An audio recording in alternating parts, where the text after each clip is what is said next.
7. La ceremonia de la iniciación. Cuando en los tratados esotéricos se hace referencia a la iniciación, se habla también de ciertas ceremonias o de ciertos rituales mágicos como formando parte inseparable de la misma. La vida, en todas sus manifestaciones, es una expresión mágica y la liturgia en todas las religiones es asimismo una representación mágica u objetiva de los acontecimientos internos relacionados con la vida del espíritu. Se trata de una fórmula invocativa lanzada a los éteres del espacio con respuesta angélica, estando relacionada tal respuesta con la calidad de la liturgia o de las ceremonias, las cuales, como es natural, vendrán condicionadas por la trascendencia de los acontecimientos internos que intentan revelarse. No tienen, por lo tanto, idéntica representación mística o espiritual las ceremonias mediante las cuales un candidato es introducido en los misterios menores de alguna orden secreta en el mundo externo, como por ejemplo la sociedad masónica o la orden Rosacruz, o las que se realizan en las distintas iglesias del mundo, que las ceremonias realmente ocultas y trascendentes mediante las cuales el candidato a la iniciación es introducido en el cuerpo de misterios de la divinidad, es decir, en los misterios del reino, tal como místicamente se dice.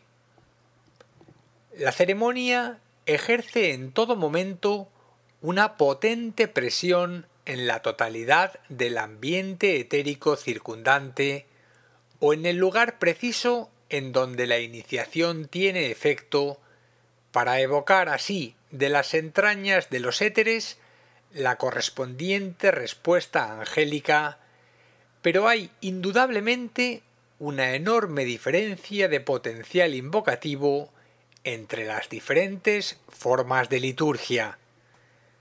Cada iglesia y cada grupo religioso tienen sus peculiares sistemas de contacto angélico, aunque se utiliza casi indistintamente la campana como principal agente invocativo, pues de todos los instrumentos conocidos es el que más acertadamente imita el mantra solar Aum u Om. Nota del autor. El Aum es representativo de misterios menores, corresponde al hágase la luz de los textos bíblicos y al amén de los cristianos. La letra A es expresión del principio mental inferior o reino animal. La letra U es expresión del principio astral, emocional o psíquico y se corresponde con el reino vegetal. La letra M es expresión del cuerpo físico, que no es un principio, y se corresponde con el reino mineral. El Om es representativo de misterios mayores, por cuanto es expresión de la vida espiritual del alma misteriosa de la divinidad, oculta pero eternamente presente en el centro místico de toda cosa creada, siendo únicamente consciente en el hombre y caracterizando al reino humano. Se nos ha explicado esotéricamente que los grandes sacerdotes atlantes habían construido las primeras campanas ajustando su forma a la de la laringe humana, la única en la naturaleza que puede pronunciar correctamente el mantram solar. Así, las ceremonias de casi todas las religiones tratando de reproducir ritos solares utilizan la campana como elemento de contacto con determinadas jerarquías angélicas capaces de responder a estos místicos sonidos. Las grandes campanas situadas en lo alto de las iglesias, templos o pagodas, más que instrumentos sonoros para llamar a los fieles a la oración, aunque en este sentido cumplen un especial cometido, son instrumentos mágicos de invocación de los ángeles. De esta forma, se precipitan alrededor de los templos y lugares de ceremonias grandes concentraciones de energía débica que les prestan a los mismos este aire de solemnidad y de serena majestad. Otro aspecto singularmente interesante e invocativo de la liturgia y de los rituales mágicos es la representación del misterio de la creación a través del cáliz y del verbo, de la copa sagrada y del vino. Una representación simbólica de la sangre del Cristo en la liturgia cristiana, pero que ya antiguamente y con ciertas variantes formaba parte de los misterios invocados en el sagrado culto de Mitra. La sangre, en su significación esotérica, es éter en constante movimiento dentro y fuera de todas las formas de la naturaleza.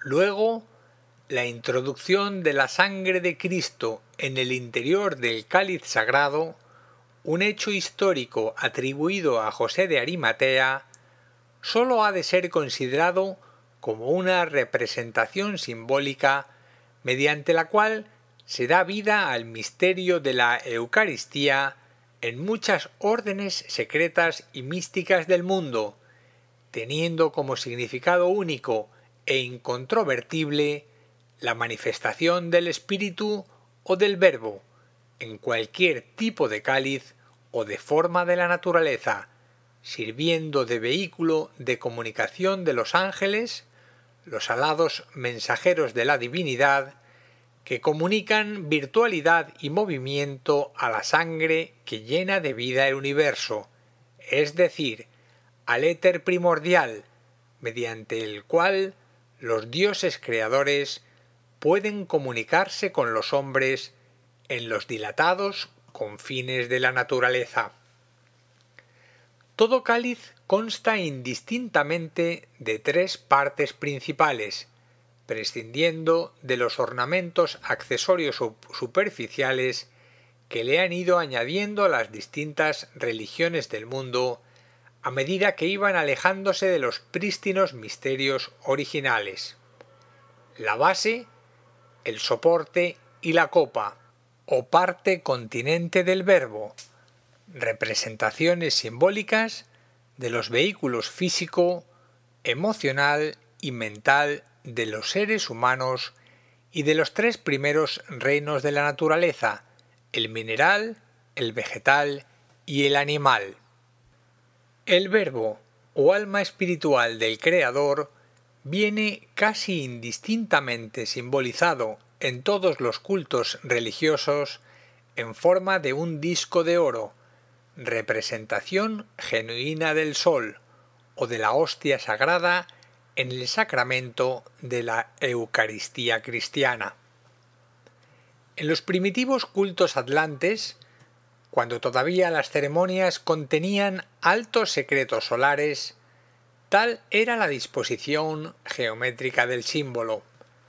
La base del cáliz era un cubo perfecto, el soporte era un prisma triangular, siendo perfectamente equilátera la base del mismo, y la copa era una semiesfera hueca de puro cristal de roca tallado por procedimiento mágico.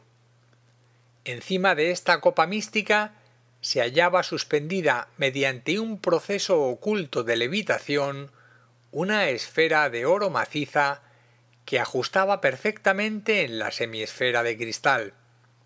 Este cáliz se hallaba fijo sobre el altar. El oficiante, habitualmente un iniciado en los misterios, se limitaba a entonar mantras a intervalos regulares y a efectuar ciertos movimientos de carácter ritualístico o mágico.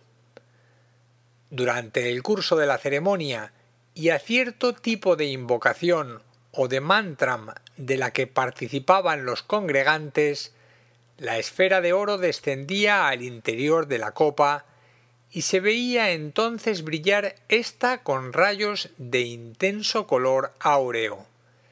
Al mismo tiempo, suaves melodías angélicas llenaban el ambiente y el corazón de los fieles de un inusitado sentimiento de mística expectación que propiciaba la revelación de las altas verdades cósmicas que el Verbo, irradiando a través del cáliz, estaba revelando.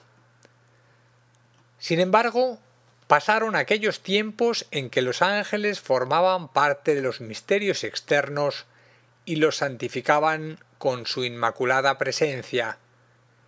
En la actualidad no existen fórmulas positivas de contacto angélico, por cuanto los hombres han perdido la fe interna y los sacerdotes oficiantes aquella efectiva gracia, producto de una gran evolución espiritual. Los ritos, las ceremonias y la liturgia han perdido su sacrosanto poder mágico.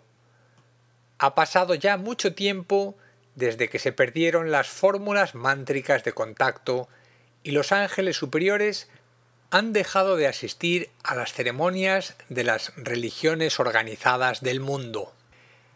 El cáliz es solamente un precioso ornamento externo, estético o artístico, y una joya de gran valor por la calidad de los materiales que lo componen, pero místicamente, desde el ángulo de los misterios, ha dejado de tener significado espiritual y es simplemente una cosa más añadida a las otras muchas que en su totalidad constituyen el soporte actual de los rituales en las grandes religiones del mundo. El misterio de la iniciación, al cual va dedicado nuestro máximo empeño, carece de ornamentos externos. Su expresión es supremamente vívida y actuante. El sacerdote es el hombre interno, el cual, en aquellos momentos, representa místicamente a la humanidad y deposita el cáliz sagrado de su vida sobre el altar del sacrificio personal para que sea llenado por el Verbo de revelación, imagen glorificada del Espíritu Santo. Insistiendo en la simbología mágica del cáliz atlante, vemos que la disposición de sus tres elementos constituyentes ofrecían las siguientes particularidades. La base cúbica, constituida por 6 superficies cuadradas, simbolizaba a. Los 4 elementos conocidos: tierra, agua, fuego y aire. b. Los 4 vehículos periódicos del hombre: cuerpo físico, vehículo etérico, cuerpo emocional y mente inferior. C. Los 4 reinos de la naturaleza: mineral, vegetal, animal y humano. D. Los 4 puntos cardinales: norte, sur, este y oeste. E. Las 4 fases de la luna: nueva, creciente, llena y menguante. D. Los 4 señores del karma que utilizan todos aquellos elementos para confeccionar el destino de los seres humanos. El soporte: un prisma triangular de base equilátera que se elevaba por encima del cuaternario, era la representación simbólica y mística de la tríada espiritual, constituida por A. Atma, la voluntad espiritual de la mónada; B. Buddhi, su indescriptible amor incluyente; y C. Manas, su infinita inteligencia creadora. La copa, una semiesfera de cristal puro que debía contener el Verbo, constituía la parte visible del misterio total que intentaba revelarse, ya que sólo es posible extender la visión o percepción humana a 180 grados, es decir, a la mitad de la esfera celeste, quedando la otra mitad siempre oculta por la línea transversal del ecuador. La esfera de oro, que constituía el misterio total de la divinidad en forma de verbo de revelación, era el símbolo de la mónada espiritual del ser humano, y durante el curso de la ceremonia y tras la pronunciación de cierto mantra de invocación angélica, se introducía en el interior de la copa de cristal, volviéndola refulgente y permitiendo a los congregantes que durante breves instantes su visión interna se extendiese en todas direcciones, abarcando los 360 grados de la visión total del misterio. Era también la representación simbólica de la clarividencia superior, mediante la cual se percibe en todas direcciones y para la cual no hay ni longitud ni latitud, ni arriba ni abajo, ni delante ni detrás, ni izquierda ni derecha. El símbolo iniciático del cáliz es la representación genuina de la vida de la naturaleza, siendo el Verbo la expresión de la esencia creadora de la divinidad, la cual, a través de los ángeles, llena de sangre o de vida todas las formas o cálices que en su totalidad constituyen el universo manifestado. Igual sentido tiene la imagen del Santo Grial, cuya copa de oro refulgente era intuida a distancias inverosímiles, tal como rezan los comentarios esotéricos, por las altas individualidades del planeta, siendo una cálida demostración de que en su interior moraba el espíritu de la divinidad, el verdadero sentido que la sangre es vida. Así, los iniciados atlantes, los adeptos del culto de Mitra, los sacerdotes celtas, los caballeros de la tabla redonda, los esforzados paladines de la Orden de los Templarios, los nobles ismaelitas del Islam, etc., no eran en su conjunto sino expresiones de la humanidad altamente evolucionada que mediante el culto sereno de la sagrada ofrenda de sí mismos eran ayudados y asistidos por los ángeles. Estos, adoptando muchas veces forma humana, los conducían a través de ciertas obligadas pruebas iniciáticas al castillo, a Avalon o a la isla blanca de Shambhala, en donde se hallaba permanentemente la sede del Santo Grial, por cuanto es la morada del Señor del mundo.